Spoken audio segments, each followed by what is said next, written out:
कि हमारा जो एम्प्लॉई है जिसके लिए हमने पहले जॉब डिस्क्रिप्शन बनाई, वो हमारा एम्प्लॉय जिसके लिए हम लोगों ने जॉब एडवर्ट बनाए, हम लोगों ने उसकी परफॉर्मेंस अप्रेजल के ऊपर काम किया, हम लोगों ने इंटरव्यू क्वेश्चंस बनाए, हम लोगों ने उसका सारा कुछ जो है ना हम लोगों ने उसका बिल्टअप किया है। नाउ दैट पर्टिकुलर पर्सन, हमने फाइनली एक बहुत अच्छा सा बंदा जो है वो एज पर दी रिक्वायरमेंट्स हम लोगों ने उसको अपनी ऑर्गेनाइजेशन में ले आए हैं। He has joined the organisation. Now this is the stage of today's lecture.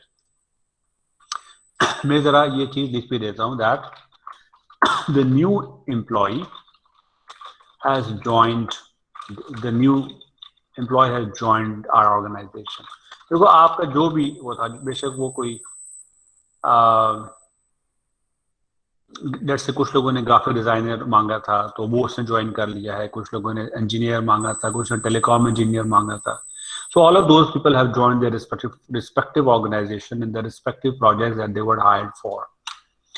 Now he or she has joined your organization. ये है जी stage set आज की क्लास का। He has joined your organization, but at the same time जो उसको अब जो हम लोग फेस कर रहे हैं, there are few things, कुछ चीजें उसको हमने सिखानी है। So there he or she has to learn few things. ठीक है, फ्लू के भी वैसे ज्यादा भी। And number 2, he or she has to unlearn few things. Now this, ये मैंने आपको चैट बॉक्स में भी भिजवा दिया और इसी को मैं आपको दोबारा बोल के बताना चाहता हूँ कि हमारे नए एम्प्लॉय ने कुछ चीजें नई सीखनी है, कुछ चीजें जो उसने पहले से सीखी हुई हैं उसको अनलर्न करना है। प्लीज इस चीज को आप लोगों ने ध्यान में रखना, और यही हमारे आज का जो टॉपिक है उसका स्टेज है, उसका जो प्रीफेस है, उसका जो प्रीमाइस है वो यही है कि we are new employee has to learn few things and has to unlearn few things.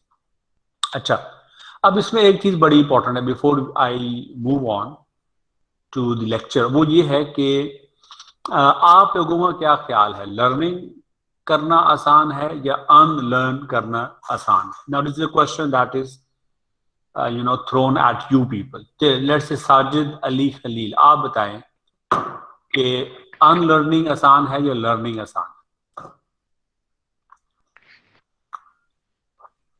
Sir learning आसान है। लर्निंग आसान है, ओके। व्हाट अबाउट मसब साहब, do you think learning is easy और unlearning is easy? Sir, I guess कि learning is much easier than unlearning. Yes, तो हमारा consensus इस तरफ ही जा रहा है, जैसे कि दो आप लोगों ने हमें बताया, साजिद ने बताया और मसब ने बताया। Yes of course learning is lot easier than unlearning. ये बिल्कुल ऐसी है जैसे कि आपने एक चीज, लेट से मैं आपको एक आसान सी एग्जांपल देता हूँ। लेट से आप लोगों ने, you have made up your mind कि आप लोगों ने कोई चीज जो है वो आइंदा से ये बात या ये सुस्ती नहीं करनी या प्रोक्रेस्टिनेशन नहीं करनी, यानी कि जो चीजों को हम आगे ले जाते हैं ना कि ये चलो कल कर लेंगे, परसों कर लेंगे, आप चाहते हो कि ये आदत आप में से खत्म हो जाए। This is a tedious task, this is a lot difficult task than actually learning a new skill. So the point is, जो कि जिस तरफ हमारा कंसेंसस मूव भी कर रहा है, वो यही है कि unlearning is a lot difficult than actually learning. Now this is fixed. Now keeping this in mind, let's start our lecture for today. I'm sharing my screen with you people so that you can see कि हमारे पास इसके ऊपर क्या चीजें हैं। अच्छा, so हमारे पास क्या चीज थी? नंबर 1, जैसे मैंने आपको बताया, हमारा जो नया एम्प्लॉई है जिसके लिए हमने जेडी बनाया, जिसका इंटरव्यू किया, जिसको हमने हायर किया, जिसका एडवर्ट बनाया, उसने हमें ज्वाइन कर लिया है as a manager, as someone senior in the organisation. We can see him और हर दैट उसके पास कुछ चीजें तो है बहुत अच्छी हैं जो कि हमें उसे सीखनी चाहिए, लेकिन कुछ चीजें ऐसी हैं जो कि उसको अनलर्न करनी है, और कुछ चीजें ऐसी हैं जो कि उसने नई सीखनी है। अनलर्न करनी है, कुछ चीजें ऐसी जो कि नई सीखनी है। तो all of this in mind, आज जो हमारा टॉपिक है that is about learning, right? And learning is the, learning ये मैं लिख रहा हूँ, is the foundation of individual behavior, of an individual, of an individual behavior, individual's behavior. आप लोगों को ये नजर आ रहा होगा, राइट? तो इस चीज का आप लोगों ने ये याद रखना है कि लर्निंग को सीखने के लिए एक चीज है जिसको हम कहते हैं जी स्टिमुलाई. स्टिमुलस इसका सिंगुलर है, स्टिमुला इसका प्लूरल है. अब ये देखना इसकी डेफिनेशन क्या है. It is any detectable change in the internal or the external environment. अच्छा, there are lot of change. अभी जब आप जहां पर भी बैठे हो, घर में हो, ऑफिस में हो, और maybe you people are driving, some of you might be driving, जहां कहीं पर भी हो, इस वक्त there is a lot of things going on around you. And कुछ चीजें उनमें से डिटेक्टेबल हैं, कुछ चीजें उसमें से डिटेक्टेबल नहीं है, राइट? तो ऑल दोज थिंग्स जो कि डिटेक्टेबल हैं इंटरनल या एक्सटर्नल एनवायरनमेंट के अंदर, उसको हम स्टिमुलाई कहते हैं. अच्छा, अब डिटेक्टेबल, ये जो बुक में बात लिखी हुई है ना डिटेक्टेबल की, इसको मैं थोड़ा सा मजीद क्वालिफाई करता हूं. अब there are a lot of things which are detectable, लेकिन there are things that we respond to, either deliberate, voluntary और involuntary. ये इस बुक की डेफिनेशन में मेरी तरफ से एडिशन है. देखें, दोबारा से सुने इस बात को. Sorry. Stimulus is something which is detectable. Detectable का मतलब क्या है? There is a thing that we respond to either voluntary or involuntary. ऐसा voluntary response क्या होता है कि आप खुद फैसला करते हैं कि अब मैं इस चीज को रिस्पॉन्स करूंगा. दूसरा जी इनवॉलंटरी, आप नहीं चाहते लेकिन फिर भी आपकी बॉडी उसको रिस्पॉन्स कर देती है. मैं अब इसके सब सवाल, ये आप सब चीजों में लेता हूं. अच्छा, अब ये क्या चीज है? फॉर एग्जाम्पल देखो, इस वक्त आपको भी शायद मेरे बैकग्राउंड में एक आवाज आ रही होगी कि दूसरे ऑफिस में या दूसरे कमरे में या दूसरे रूम में कुछ लोग बोल रहे हैं. I don't know whether you can hear them or not, but I can hear them. But I'm not giving any response to whatever they are saying or whatever they are talking about. So इस चीज को मैं, though it is detectable, but I will not call this particular thing as a stimulus to me. It is not a stimulus. लेकिन वो मुझे कहते हैं अहमद जल्दी आए, प्रॉब्लम हो गया. नाउ दिस इज समथिंग, उन्होंने अब मेरे कानों ने सुना और फिर मैं फैसला करता हूँ उनको मैं जवाब दूंगा. मैंने खुद फैसला किया. Now this is voluntary. मैंने फैसला किया कि मैं इसको जवाब दूंगा.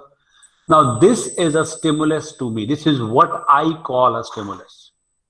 ये बात आप लोगों ने जहन में रखनी है. दूसरा सिनेरियो क्या है? दूसरा सिनेरियो ये है इनवॉलंटरी. लेट्स से आप बैठे हुए हैं, आप गाड़ी चला रहे हैं, सामने से किसी ने फुल बीम के ऊपर लाइट जो है ना वो आपकी तरफ, नेक्स्ट गाड़ी जो है वो आ रही है, उसकी फुल बीम में लाइट. अब आप ना चाहते हुए भी आपकी आंखें जो है ना एकदम थोड़ी सी आप उसको बंद करोगे. Now this is something, a detectable change in the environment to which you responded, but at this time you responded involuntarily. So ये दोनों सिनेरियोस के अंदर,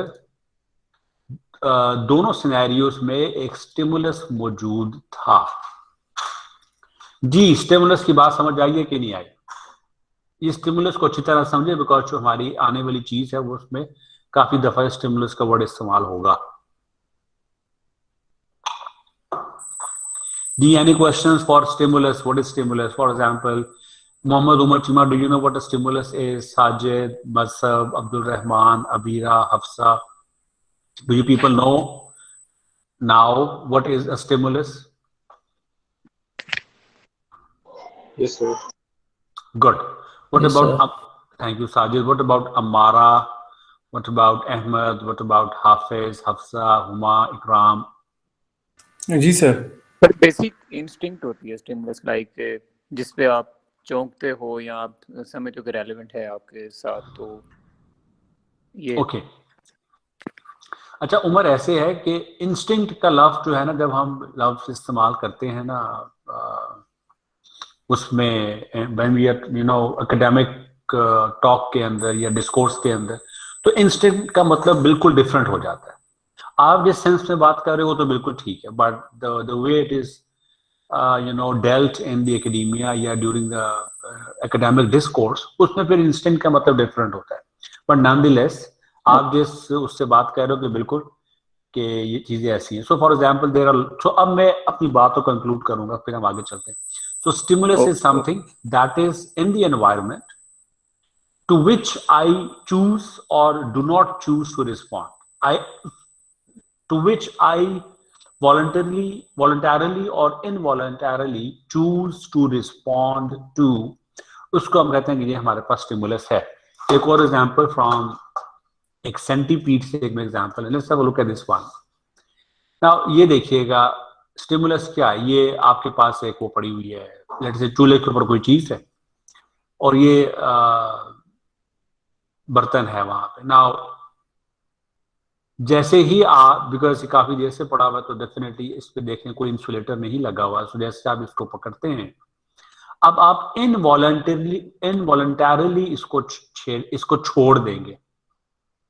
नाउ दिस, ये जो आपने इसको पकड़ा है, ये जो हमारे पास आपने जो ये जो चीज इसको होल्ड करने के बाद जो आपको यहाँ पे हीट लगी है, now the change that you have felt as a result of holding this particular pan, इसको हम कहते हैं कि ये हमारे पास ये जो हीट है, this is the stimulus that is there in the environment to which we have responded. So one thing is stimulus, the other thing is response. Response क्या होता है? जो उस स्टिमुलस को मैं रिस्पॉन्ड करूंगा, that will be known as the response. अब जरा ये एग्जांपल देखिएगा। This is a centipede, okay, I call it a centipede and there seems to be more peds than the centipede. जैसे इसको मैं टच करूंगा, now for this particular centipede the touching is the external stimulus. तो इसका response क्या होता है कि वो अपने आप को इस तरह एक स्पाइरल की फॉर्म में अपने आप को वो क्लोज कर लेती है। उसका ये सेफ्टी रिस्पॉन्स है। So this is the stimulus. I mean, the finger, the touching of the finger is a stimulus, and this is this कि वो अपने आप को curl कर लेती है. This is known as in the form of a spiral. This is known as the उसका response. This is another example that we have. Rabbit smells the food. Smell of the food is the stimulus, and going to it and eating is the response to that particular stimulus. Take our example. Whenever there is a tasty food being cooked and we are hungry, the smell of the food to us is the stimulus, is something in the environment to which we respond. अच्छा, इसमें दो किस्म का response है। एक तो हम सैलिवेट करना शुरू कर देते हैं, हमारे मुंह में पानी आ जाता है। This is one involuntary response. हम अगर ना भी चाहें ना तो पानी आ जाता है, इसको हम कहते हैं कि ये हमने रिस्पॉन्स किया है, इनवॉलंटरी रिस्पॉन्स है। और दूसरा ये रिस्पॉन्स होता है मोस्टली कि हम जाते हैं और वो खाना खाते हैं या हम ऑर्डर कर देते हैं या what ever you call it. तो इस चीज को हम कहते हैं कि ये हमारे पास रिस्पॉन्स है। Now there are two things that we have learned so far, one is the stimulus, the other one is the response. जी, क्वेश्चन पूछें यहाँ तक। Do we people understand what a stimulus is and what a response is? जी, anyone, any question that we have or anything from your own experience that you want to share?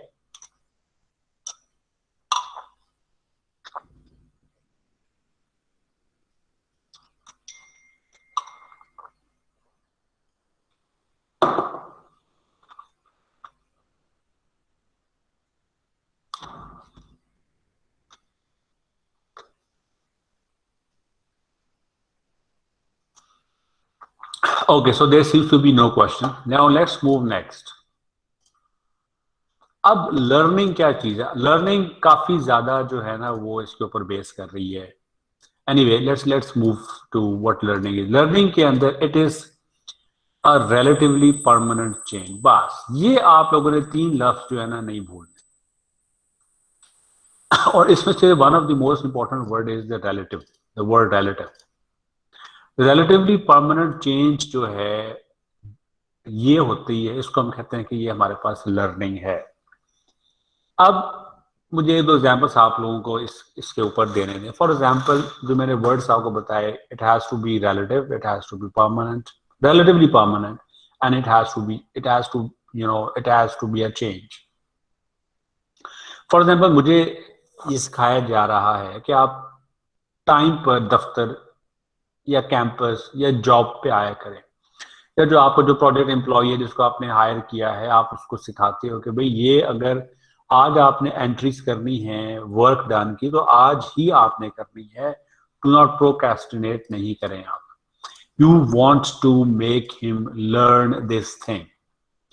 अगर तो उसने मान लिया कि ठीक है हम ये काम मैं करूंगा, I will not procrastinate. तो that means कि उसमें एक चेंज आ गया है, राइट? और वो relatively permanent चेंज है, यानी कि ये नहीं कि उसने कल तो उसने प्रोक्रेस्टिनेट नहीं किया, काम कर लिया, लेकिन उसके बाद दोबारा उसने वही काम शुरू कर दिया, तो दैट इसको हम लर्निंग नहीं कहेंगे। It has to be relatively permanent change, यानी कि he has to do it on daily basis. अच्छा, आप मुझसे कह सकते हो कि सर अच्छा ये क्या हुआ कि रिलेटिवली परमानेंट का मतलब क्या है? रिलेटिवली परमानेंट का मतलब ये होता है कि लेट्स से आपने उससे कहा कि डेली का काम डेली कंप्लीट किया करें, तो वो रोजाना क्या करता था, उसने क्या करना शुरू किया कि रोजाना का काम towards the end of the day complete करके घर चला जाया करता। फिर आपने 1 साल उसको कहा कि आपने बड़ा अच्छा काम किया, मैं आपको मजीद इम्प्रूव करना चाहता हूँ, मजीद इम्प्रूव। वो कहेगा सर आप या मैडम कैसे मजीद इम्प्रूव?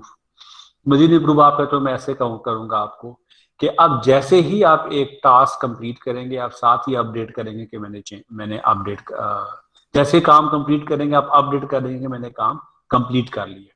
फिर दूसरा काम करेंगे, साथ ही उसको अपडेट करेंगे कि मैंने कंप्लीट कर लिया। फिर तीसरा काम किया। अभी तो आप ये कर रहे हैं कि सारे काम सारे टास्क परफॉर्म कर देते हैं और शाम को जाते हुए अपडेट कर देते हैं, लेकिन अब आपने ये करना है कि आप डेली जैसे काम कंप्लीट करेंगे आप उसको अपडेट करेंगे। नाउ अब सोचो कि ये परमानेंट चेंज होता पहले वाला कि रोजाना जाते हुए आपने काम कंप्लीट करके जाना है, अगर ये परमानेंट चेंज हो जाता तो फिर जो मैं उसको नई चीज सिखा रहा हूं वो सीख ही ना पाता, because now this change was permanent. अब जो उसको मैं नई चेंज सिखा रहा हूं कि भाई हर as early as the task is completed please उसको अपडेट कर दें कि मैंने टास्क कंप्लीट कर लिया है। तो रिलेटिव का मतलब यह है कि वो परमानेंस उसके अंदर होनी जरूरी है, but that permanence is not permanent. ये मैं लिख देता हूं आप लोगों को, दैट परमानेंस इज नॉट या मस्ट नॉट बी परमानेंट। अगर ये परमानेंट होगी, if the change is permanent, then we can't unlearn and we can't improve.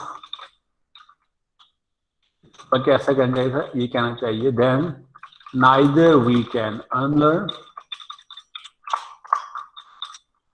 nor we can improve. ये फायदा है relatively permanent का। जी यहां था, मुझे बताया कोई सवाल है या नहीं? मैंने सिंपल आपको ये बताया है कि learning is a relatively permanent change. जी क्वेश्चंस एनीवन? सर इसकी कोई एग्जांपल देंगे आगे अभी आप? एग्जांपल्स तो इसकी बहुत ज्यादा आ रही हैं। मैं आपको एक एग्जांपल, अभी तो मैंने एक एग्जांपल दी ना कि वो अपना काम कंप्लीट करेगा।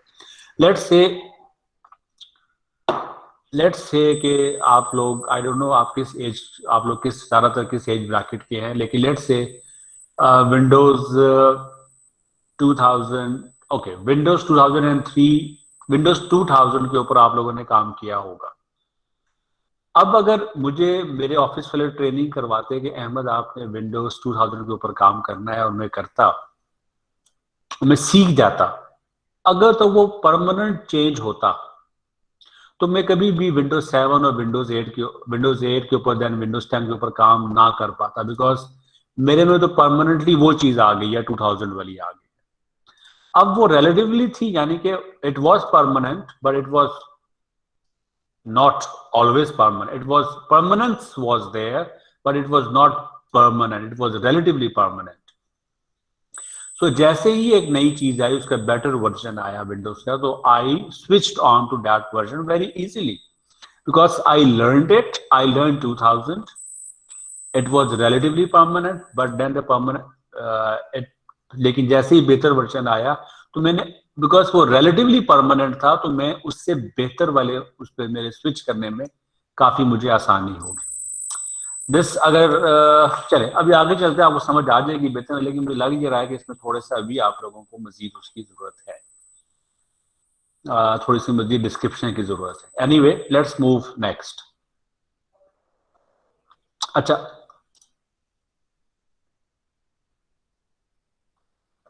हम कुछ थेरीज हैं लर्निंग की, वो सीखते हैं। अच्छा, ये थेरी मैं आपको क्यों पढ़ाऊंगा, ये वाली।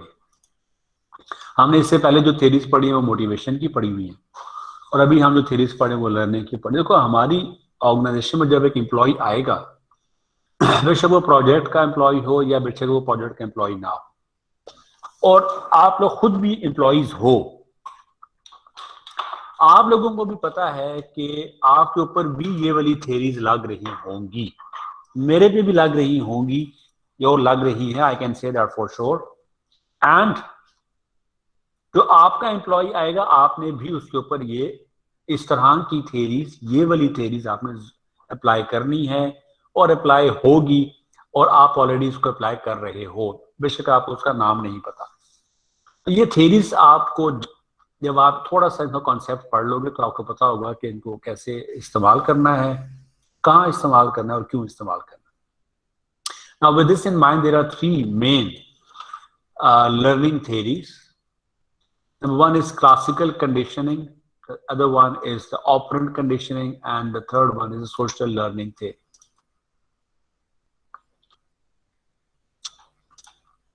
Now, what is classical conditioning? Classical conditioning, it is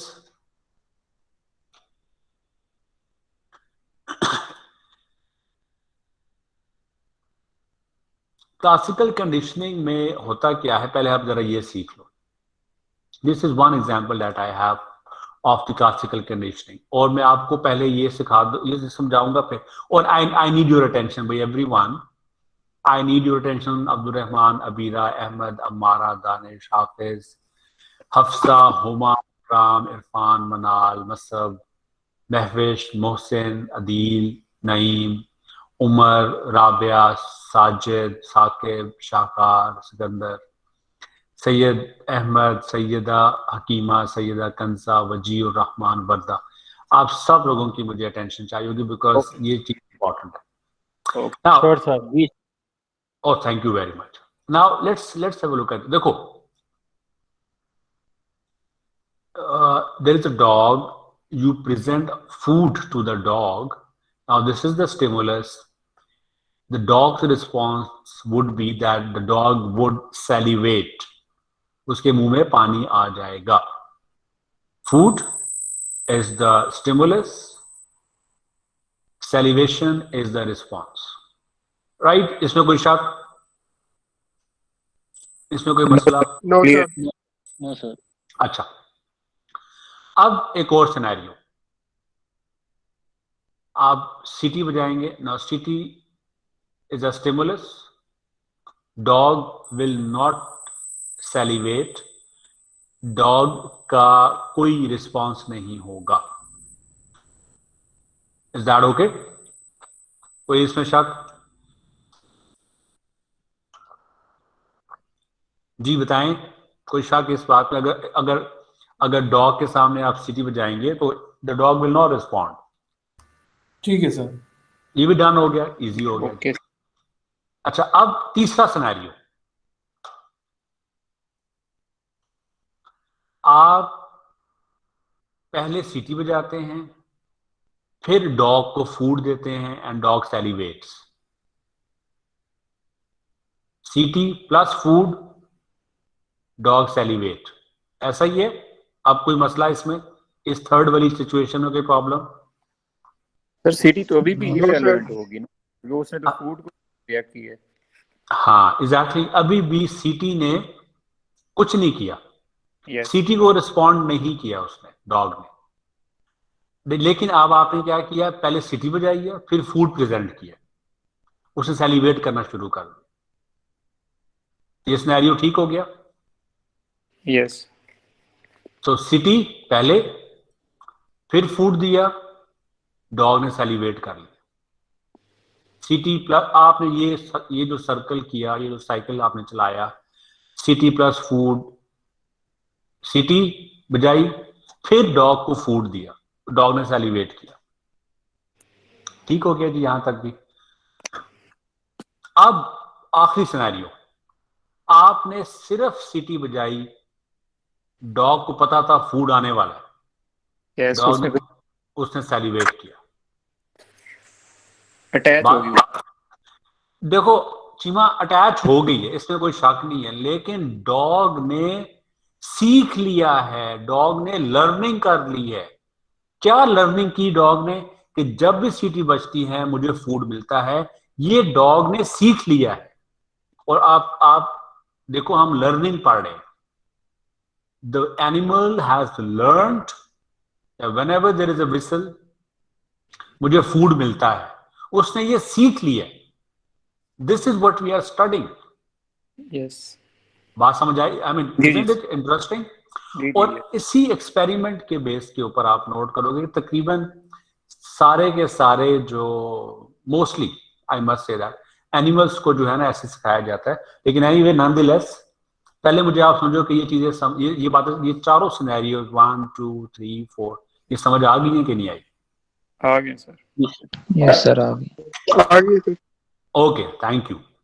अब जरा मैं इसमें थोड़े से टेक्निकल जार्गन भी डाल देता हूं, ताकि आपको, अगर आपसे कोई बात करे तो आपको समझ आए कि वो आपसे क्या बात कर रहा है। ये देखो, जब आपने फूड को प्रेजेंट किया, उसने सैलिवेट किया, it was unconditioned stimulus and it was an unconditioned response. ठीक है, जिसको हम ये कहते हैं। विसल किया, उसने कोई जवाब नहीं दिया, कोई सैलिवेट नहीं किया, neutral stimulus, neutral stimulus and no conditioned response, कोई रिस्पांस नहीं था। विसल दिया, फूड किया, और अब उसने सैलिवेट किया, ये भी अनकंडीशनड रिस्पांस है। यानी कि ये जैसे उमर बता रहे थे, ये अभी भी विसल को तो ये रिस्पॉन्ड नहीं कर रहा है, इसी को रिस्पॉन्ड कर रहा है। तो हम कहते हैं कि ये अनकंडीशनड रिस्पॉन्ड है फूड को, ये वाला unconditioned response.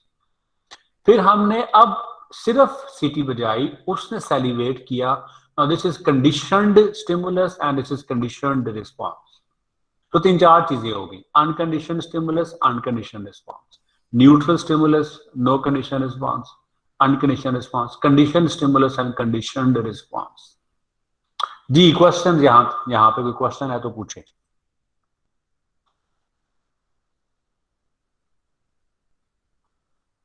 No sir. Okay, अब मैं आपको ये जो क्लासिकल कंडीशनिंग है इसकी डेफिनेशन बताने लगा हूं, ताकि आप समझ जाओ। A type of conditioning in which an individual responds to some stimulus that would not ordinarily produce such a response. जी,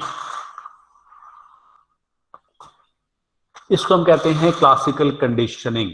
उसकी क्लासिकल कंडीशनिंग हुई है। अब दोबारा मैं जरा इसको, ये जो डेफिनेशन है इसको मैं तोड़ के बताता हूं। अ टाइप ऑफ कंडीशनिंग, इसको छोड़ो, मैं इन क्लासिकल कंडीशनिंग कर देते हैं। In classical conditioning an individual responds to some stimulus that would not ordinarily produce such a response. और इसकी सबसे अच्छी एग्जांपल जो कि ह्यूमंस के अंदर है ना, वो मैं आपको देता हूं। वो मुहावरा है, आप लोगों ने सुना होगा कि सांप का काटा रस्सी से भी डरता है। अब देखो, तुम या मैं या हम में से कोई जिसको सांप ने नहीं काटा हुआ, हम रस्सी को देखेंगे तो हमें कोई परेशानी नहीं होगी, हम कहेंगे ठीक है रस्सी है, it will be okay, it is okay. तो हमारा रिस्पॉन्स क्या है? कोई भी रिस्पॉन्स नहीं है रस्सी को देख। लेकिन एक बंदे जिसको सांप ने काटा हुआ है, वो डर जाएगा, चीख मार देगा, साइड पे हो जाएगा। तो अब क्या, यानी कि उसकी क्लासिकल कंडीशनिंग हुई हुई है। क्यों? because he is responding him in the way that would not ordinarily produce that response. तो हम कहेंगे कि वो जो हमारा बंदा है जिसको सांप ने काटा हुआ है, वो क्लासिकली कंडीशन हुआ है अगेंस्ट दिस। आपको ये बात समझ आई कि नहीं आई? क्लासिकल कंडीशनिंग की मैं आपको एक और एग्जांपल देता हूँ। अच्छा, one of my friend's son who was like 2 or 3 to 4 years of age, उसको थोड़ा सा मसला हो गया and he had to stay in the hospital. He was hospitalized for 5 to 6 days. और हुआ ये कि अक्सर जाहिर बात है उसको उसमें उन्होंने ड्रिप भी लगाई, टीके भी लगाए and so on and so fourth. अब जब कभी भी I went to visit him and अच्छा, उसकी वालिदा ने हमें बताया कि इसको बड़ा मसला हो गया। हमने कहा क्या मसला हो गया बीमारी के अलावा? तो उन्होंने कहा जी मसला ये हो गया कि जिस किसी ने भी डॉक्टर्स वाला कोट पहना हो ना, जिसको हम लैब कोट कहते हैं सफेद रंग का, उसको ये देखता है तो रोना शुरू कर देता है। यानी कि वैसे अगर आप या मैं उसको ऐसे डॉक्टर को देखेंगे, डॉक्टर को देखेंगे तो we will not feel bad, या बच्चा भी बुरा नहीं फील करेगा क्या जी कपड़े पहने हुए। बट अब a child who was pricked with needles by the person wearing that white coat, now that particular child has been conditioned, और ऑर्डिनरली वो हम लोग इंसान वैसे रिस्पॉन्स नहीं करते जैसे वो बच्चा रिस्पॉन्स कर रहा था। दैट मीन्स कि that kid is now classically conditioned for that particular response. This is known as classical conditioning. जी सवाल पूछें।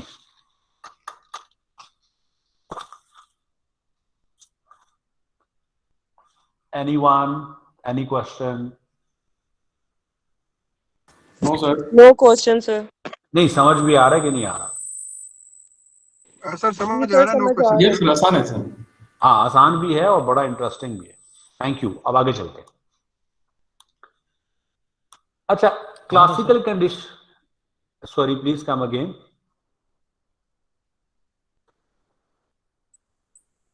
Okay no question. अच्छा अब आगे चलते हैं। अब लर्निंग के दिस इज वन है, कोई नए स्टूडेंट ने ज्वाइनिंग किया है। अच्छा, अभी जो थ्योरीज ऑफ लर्निंग है उसमें क्लासिकल कंडीशनिंग एक है। क्लासिकल कंडीशनिंग के अंदर एक और चीज आप लोगों ने याद रखनी है, और वो ये है कि क्लासिकल कंडीशनिंग जो है वो इनवॉलंटरी है। इनवॉलंटरी क्या होता है? जो कि आपके इख्तियार में नहीं होता, आप उसके लिए खुद फैसला, देखो वॉलंटरी ये होता है कि आप उसके लिए खुद फैसला करते हैं कि अच्छा मैं ये करूंगा, मैं उसको ये रिस्पॉन्स करूंगी, या this is how I should behave, that is voluntary. Involuntary is something that is not in your control. For example, ये जो बच्चा जो रो रहा है, या जो बंदा जो है वो एक रस्सी को देख के डर जाता है, दैट इज समथिंग जो कि इनवॉलंटरी हो जाता है। तो involuntary, this is known as the people have condition. तो क्लासिकल कंडीशनिंग की सबसे डिफरेंशिएटिंग फैक्टर जो है वो ये कि the response is not in your control. The response to that kind of stimulus is not in your control. This is important differentiating factor of classical conditioning. Now coming to the second aspect, that is the operant conditioning. अच्छा हाँ, एक और चीज, ये जो classical conditioning है ना, ये आप अपने लोगों के ऊपर, जो इंडिविजुअल्स हैं जो कि आपकी प्रोजेक्ट में जॉब कर रहे हैं, उनके ऊपर आप नहीं अप्लाई कर सकोगे, या ये मुश्किल हो गया उसको अप्लाई करना। इसके लिए you probably need lab settings या some kind of hardship scenarios जिसमें आप उसको क्लासिकल कंडीशनिंग कर सकते हो. So this is kind of not recommended in applications on employees, या ये पॉसिबल इतना आसानी से नहीं होता. The type of learning theory that is acceptable, that works, and that is मतलब मेरे पे भी applicable है, आपके ऊपर भी जो जॉब कर रहे हैं, वो है जी ऑपरेंट कंडीशनिंग. ऑपरेंट कंडीशनिंग क्या चीज है? बहुत ही आसान है. ऑपरेंट कंडीशनिंग ये है कि जो मैं चाहता हूं ना, डिजायर्ड, लेट्स से मैं चाहता हूं कि मेरी तनख्वाह बढ़े पर मंथ, मेरी जो लेट्स से इंक्रीमेंट जो है वो लगे और मेरी तनख्वाह बढ़े, तो फिर क्या होगा? This is something that I want, this is the reward that I want. तो मेरे बॉस क्या करते हैं कि अच्छा अहमद, अच्छा वो अब मेरी अगर ऑपरेंट कंडीशनिंग करेंगे ना, तो मुझे क्या कहेंगे कि अहमद आपने टाइम पे क्लास पे जाना है, टाइम पे अच्छे स्टूडेंट्स की वैल्यूएशन अच्छी होनी चाहिए, रिसर्च पेपर पब्लिश होना चाहिए, एडमिन का काम भी करना चाहिए, ये वो सारा, ये वो बिहेवियर है जो मुझसे वो चाहते हैं. तो और फिर मुझे कहते हैं कि अहमद अगर आप ये काम करोगे, वही सारे काम जो मैंने अभी आपको लिस्ट करवाए, तो मैं आपको रिवॉर्ड दूंगा in terms of better increments, in terms of bonus. And एक दफा मैं ये करूंगा, 2 दफा मैं करूंगा, मुझे रिवॉर्ड होगा, तीसरी दफा करूंगा मैं फिर रिवॉर्ड होगा, चौथी दफा करूंगा फिर मैं रिवॉर्ड होगा. फिर मैं कर करके मुझे इसकी आदत पड़ जाएगी, इस बिहेवियर की. तो मैं ये वाला behaviour, whatever is that behaviour, मैं वो बिहेवियर करना सीख जाऊंगा. I will learn that behaviour. देखो ये याद रखना कि we are talking about learning here. How do we learn? This is what we are talking about at this moment. So learning में मुझे मेरे बॉस अच्छा बिहेवियर सिखा देंगे बाय रिवॉर्डिंग, और मुझसे जो चीजें उन्होंने अनलर्न करवानी है वो मुझे अनलर्न करवा देंगे बाय पनिशमेंट. पनिशमेंट क्या है उसके ऊपर भी हम बात कर सकते हैं. पनिशमेंट, इसको पहले मुझे बताओ, मैं आपको एग्जांपल्स और भी देता हूं, लेकिन पहले मुझे बताओ कि ये आपको समझ आ गई है कि ऑपरेंट कंडीशनिंग क्या है. ऑपरेंट कंडीशनिंग ये है कि manoeuvring my behaviour, manoeuvring it so many times that it becomes that I learn that particular behaviour.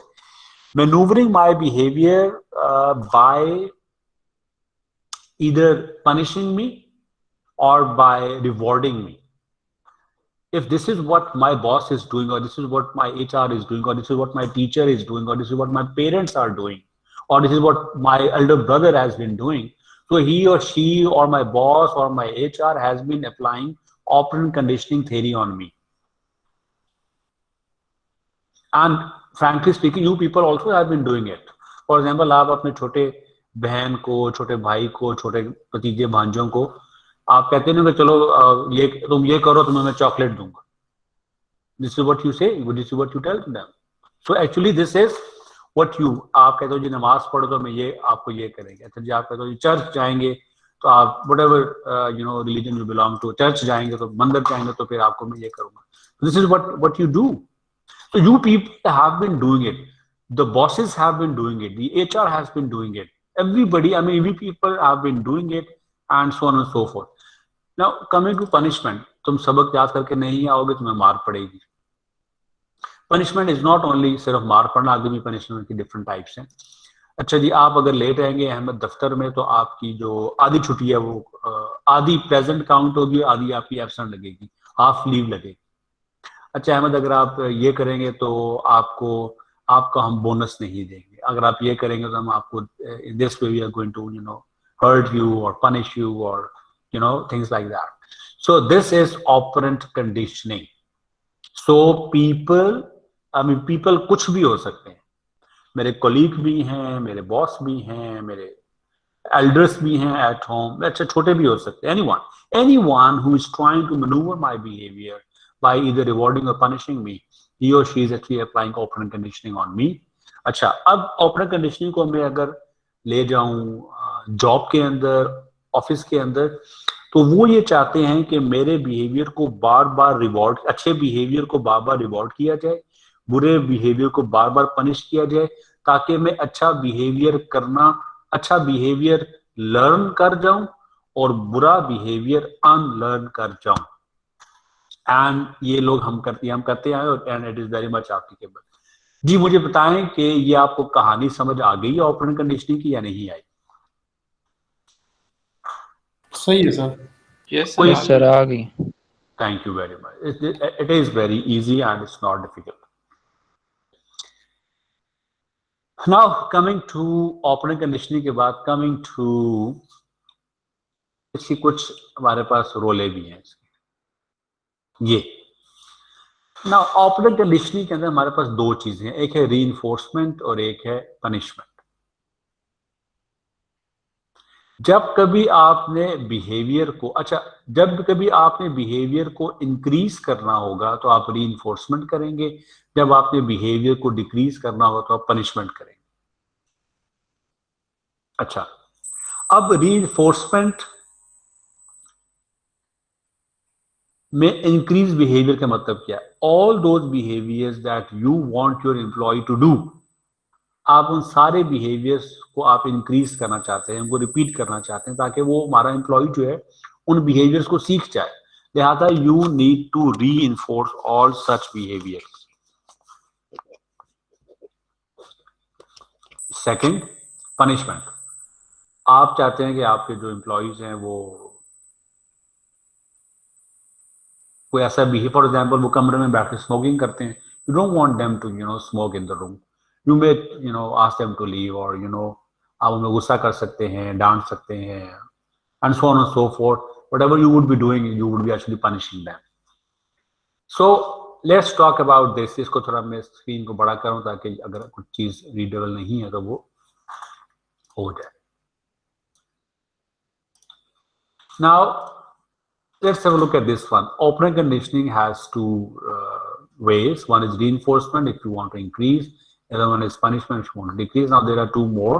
For each of it, there is positive reinforcement, there is negative reinforcement. There is positive punishment and there is negative punishment. ठीक है जी, कोई ऐसी big deal नहीं है। Now what is positive reinforcement? Positive reinforcement ये है कि अगर एक बंदा अच्छा काम कर रहा है तो जो चीज उसको पसंद है आप उसको वो देते रहें। That is known as positive reinforcement. दोबारा सुने इस बात को। If there is a behavior that you want to be repeated, if there's a behavior that you want the employee to keep on doing, you reinforce his or her behavior by continuously responding him, by continuously rewarding him with what he or she wants. आपको ये बात समझ आ रही है कि नहीं आ रही? This is known as positive reinforcement. अच्छा, सॉरी, अब एक और चीज भी मैं आपको बताना चाहता हूँ, फिर I will take questions if there is any. एक और चीज ये देखो, मैं जो लफ्ज इस्तेमाल कर रहा हूँ with what, like if with what your employee wants.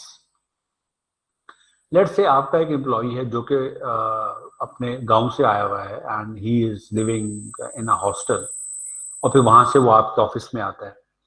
आप कहते हो जी हमारे तो अच्छा, आप एज अ बॉस सोचते हो कि यार ये जो प्रोजेक्ट एम्प्लॉय बहुत अच्छा काम कर रहा है तो इसको मैं घंटे कम कर देता हूँ। एज अ रिवॉर्ड इसको मैं कहता हूँ यार तुम बजाय 8 आवर्स अ डे के तुम 6 आवर्स अ डे आना। But this 6 hours a day, this is what he doesn't want. आप तो अपनी तरफ से उसको बड़ा एहसान कर रहे हो और आप अपनी तरफ से उसको कह रहे हो, मैं सोच रहे हो कि मैंने इसको पॉजिटिवली रीइंफोर्स कर दिया है, उसके अच्छे बिहेवियर का भी बाबा अच्छा बिहेवियर नहीं करेगा। हालांकि वो जल्दी घर जाके तंग होता रहता है, बोर होता रहता है, and he doesn't have anything to do because he lives in a hostel, he doesn't have a family here. बल्कि वो घर जाता है तो वो फैमिली को मिस करना शुरू कर देता है because he is not busy. On the other hand, इस एम्प्लॉय को जो कि हॉस्टल, उसके बजाय आप 2-2 घंटे कम करने के आप उसको कहो कि हफ्ता इतवार तो छुट्टी है ही, तुम एक दिन और छुट्टी कर लो। He will be more happier with this kind of arrangement because आप उसको 3 दिन मिल जाएंगे घर जाने के लिए। He will leave on Friday and he will come back on Monday. उसके लिए ये वाली पॉजिटिव रेनफोर्समेंट ज्यादा मानी रखती है, ज्यादा इंपॉर्टेंट है। अच्छा, on the other hand there is another person who has a family here, उसको 3 छुट्टियां भी उसके लिए बहुत पॉजिटिव हैं, पॉजिटिव रेनफोर्समेंट है, और उसके लिए उसके आप वर्किंग आवर्स काम कर रही हैं, तो उसके लिए वो भी बहुत गुड है, वो भी बुरा नहीं, वो भी अच्छा है। वो कहता है यार चलो मैं 2 दिन जल्दी घर चला, मैं 2 घंटे जल्दी घर चला जाता हूँ, and I spend time with my family, that's awesome and I feel good about this, is really positive reinforcement. अब इस किस्म के सिनेरियो के अंदर आप कहोगे कि सर अब हम क्या करें? अब the good thing is give him और हर द मेन्यू। मेन्यू क्या होता है कि सर ये दोनों ऑप्शंस हैं, इधर you can take a day off, or you can enjoy instead of 8 working hours, you can enjoy working for 6 hours per day. Whatever he or she, whatever suits him or her, is the best reinforcement that he can get, as the best positive reinforcement that he or she can get. So this is what you have to do.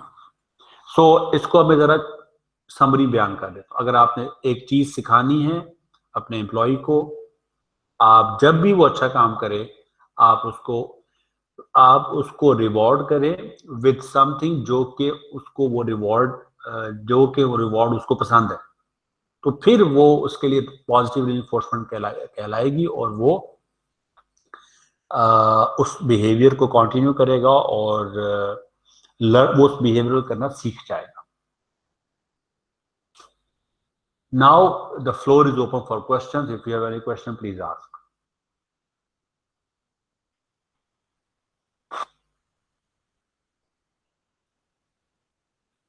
So there seems to be no question. No, sir.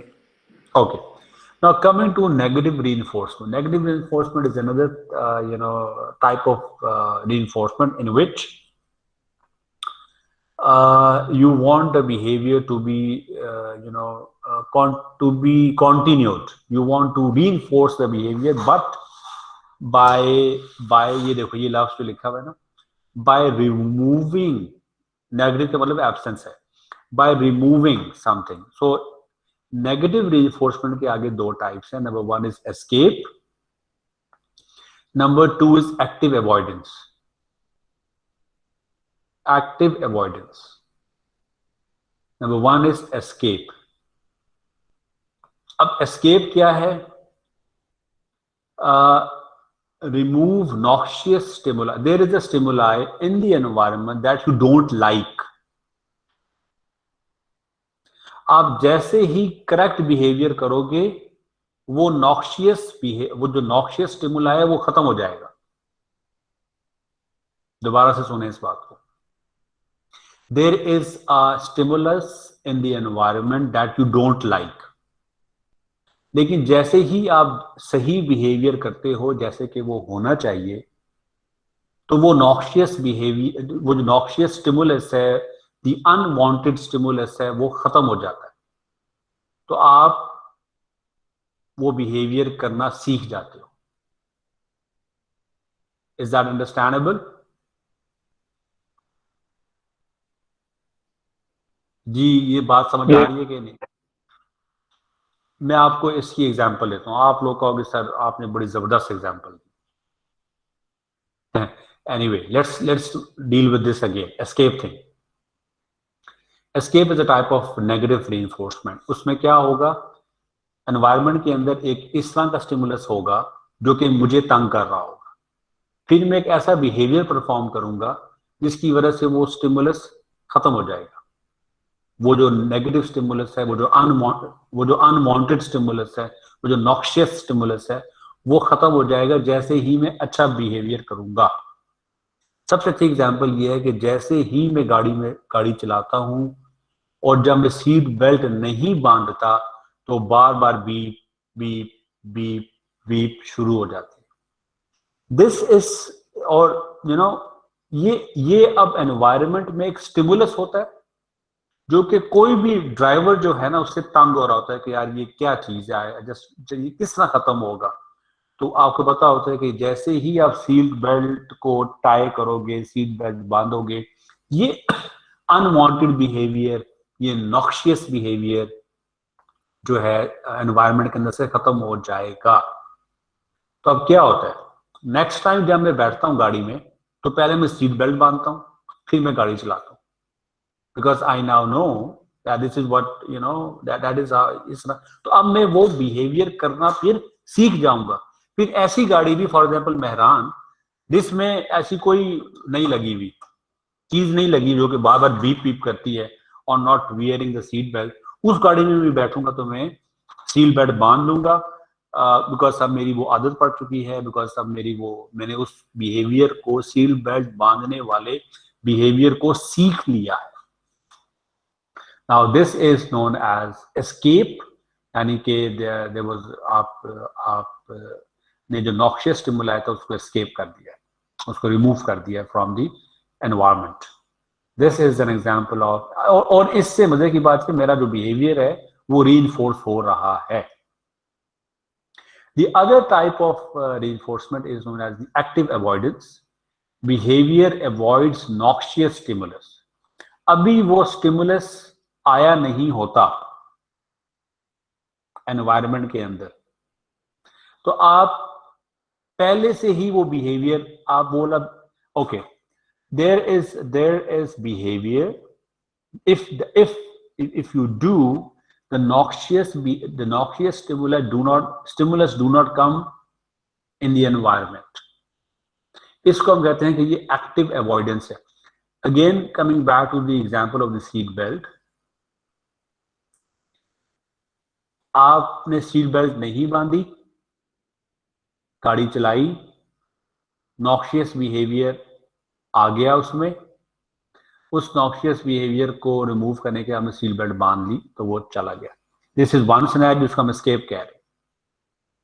दूसरा scenario ये है कि अब आप ये चाहते हैं कि वो स्टिमुलस जो कि नॉक्शियस है, जो कि अनवांटेड है, वो आए ही ना एनवायरनमेंट में। Next time you sit in the car, you first wear the belt. This is known as active avoidance. तो एस्केप और एक्टिव अवॉइडेंस के अंदर क्या है, एस्केप के अंदर नॉक्शियस स्टिमुलस मौजूद है, you do the right behaviour तो वो रिमूव हो जाता है। एक्टिव अवॉइडेंस के अंदर क्या है कि आप उसके उस अनवांटेड बिहेवियर के एनवायरनमेंट में आने से पहले ही ऐसा बिहेवियर परफॉर्म कर देते हो जिसकी वजह से वो behaviour is no more that particular behaviour, वो जो नॉक्शियस स्टिमुल है वो आता ही नहीं है और आप पहले से उसको कर लेते हो। नाउ एक हो गया नेगेटिव स्टिमुलस से बचना, जिसको हम एस्केप कहते हैं, सॉरी, नेगेटिव स्टिमुलस एनवायरनमेंट में मौजूद है उससे बच निकलना, that is known as escape. दूसरा है नेगेटिव स्टिमुलस अभी आया नहीं है, आप उसको पहले ही अवॉइड कर देते हो by following the correct behaviour, this is known as active avoidance. जी, क्वेश्चंस प्लीज।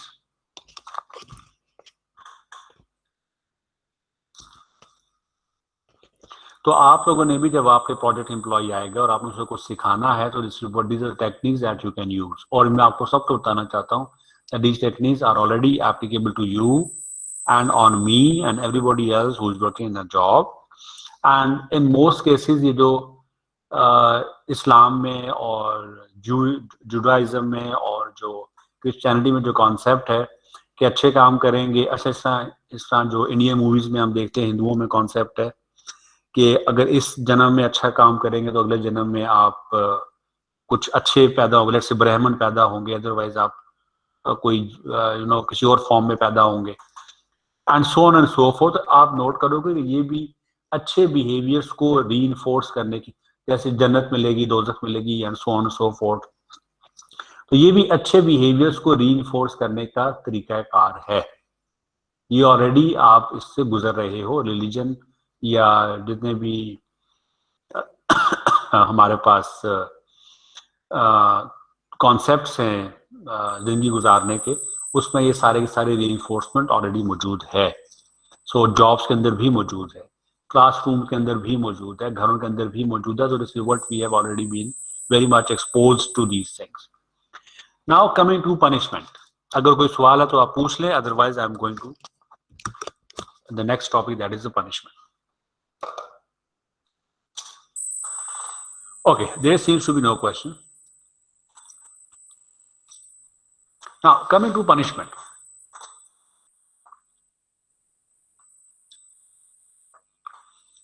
Punishment के तो नाम से ही साफ जाहिर है कि it has something to do with harming the person, something like that.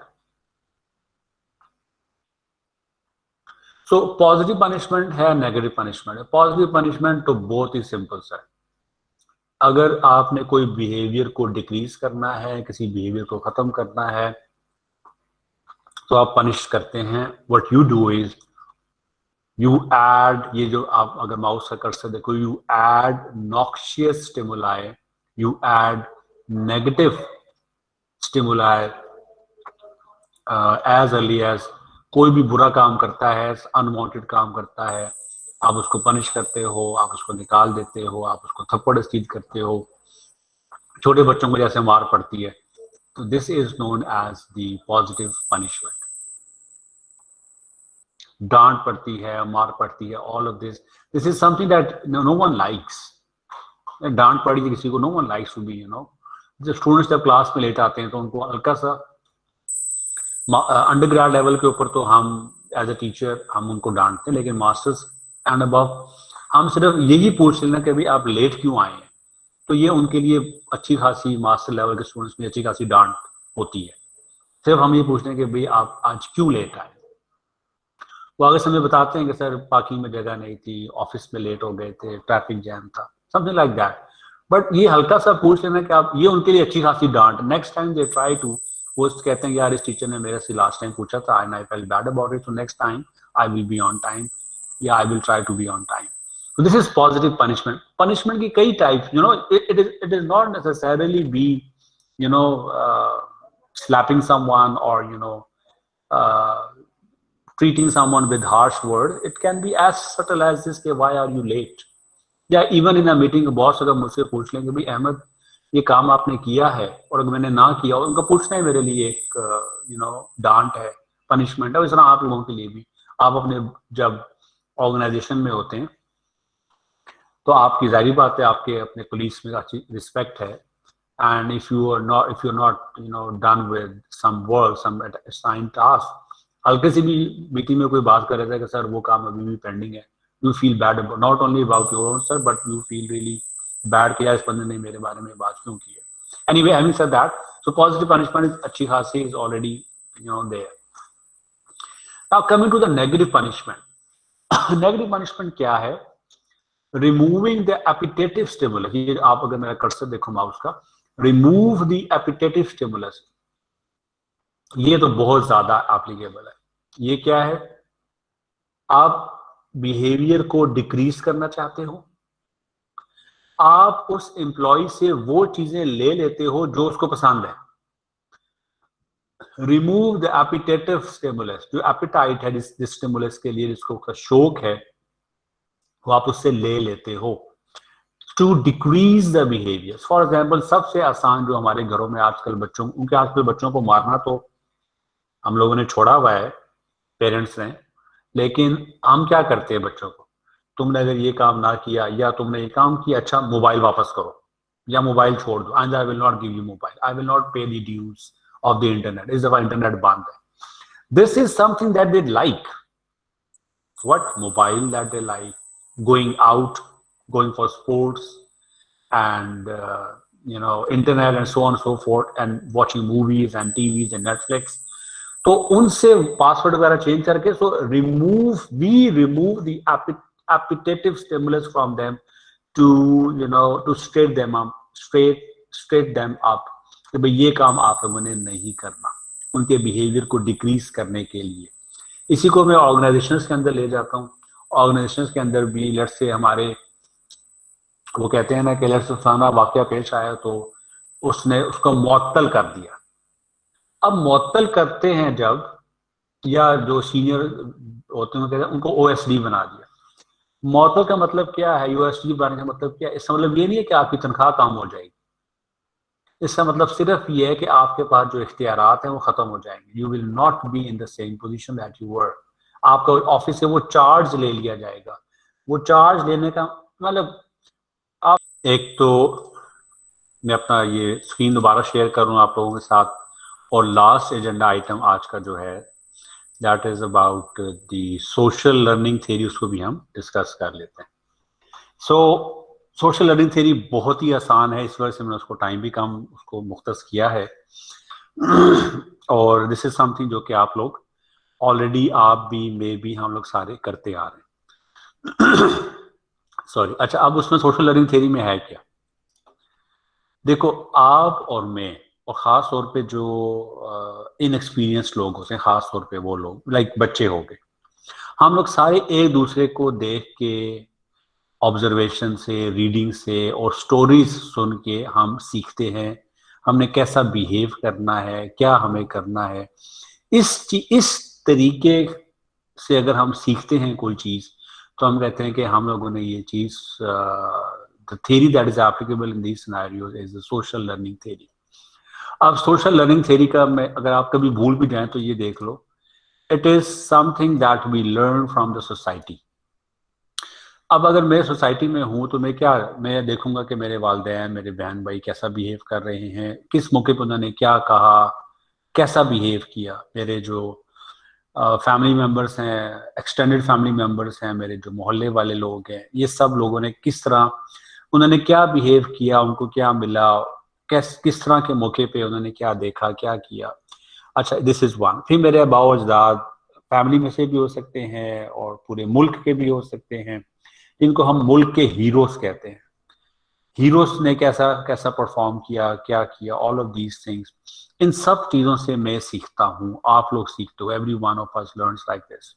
अच्छा, इसी चीज़ को अगर हम ऑर्गेनाइजेशन के अंदर ले जाएं, तो ऑर्गेनाइजेशन में लोग कैसा बिहेव करें। अगर टॉप मैनेजमेंट जो है वो एथिकल है, तो ऑटोमेटिकली ये चीज़ ट्रिकल डाउन करती है और पीपल बिकम एथिकल।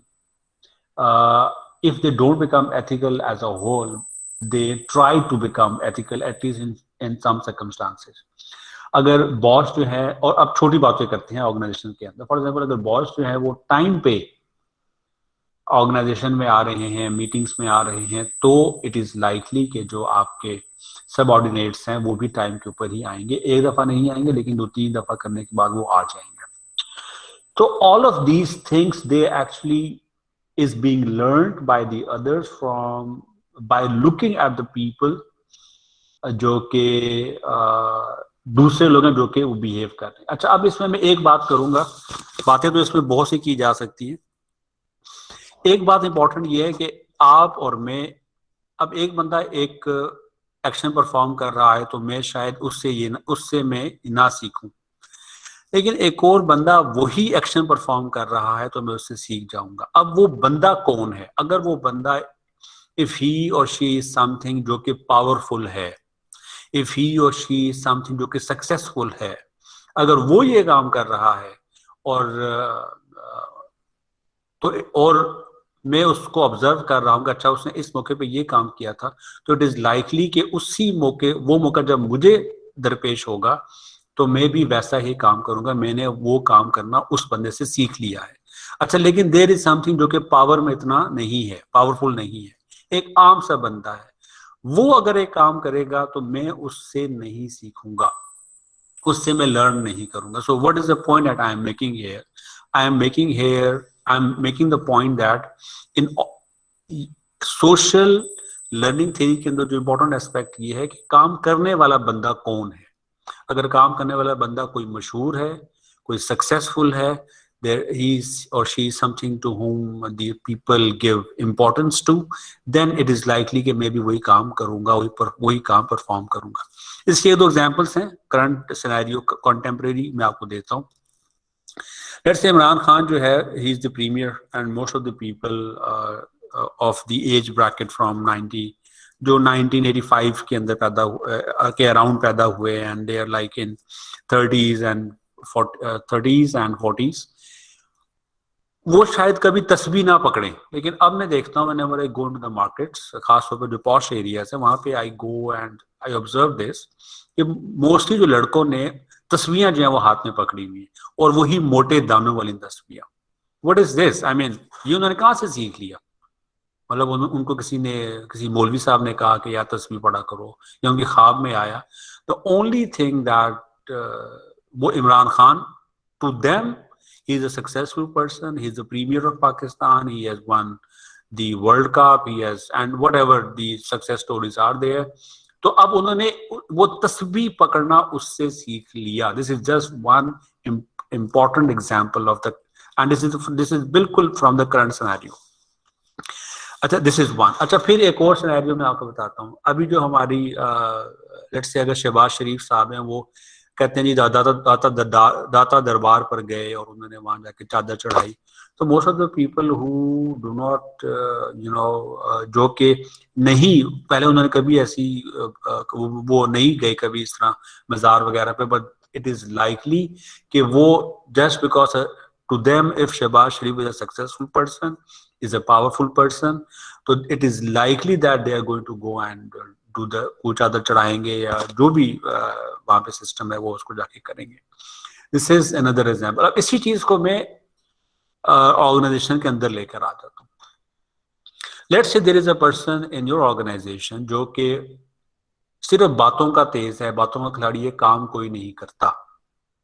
तो it is likely that, and he is successful in the sense that he get regular promotions, he get regular bonuses. It is likely that the other people who, let's say new people in particular, who see, acha yaar, this is the model, this is how I should perform, and if I do like he does, it is likely that I'm going to get the promotions and everything. तो वो वैसा ही काम करना सीख जाएगा. And same is true for other cases also. ये तो मैंने सिर्फ आपको सिखाया ना पॉजिटिव चीजें, नेगेटिव के अंदर भी नेगेटिव काम भी आप लोग मैं सीख जाऊंगा इफ आई सी पीपल.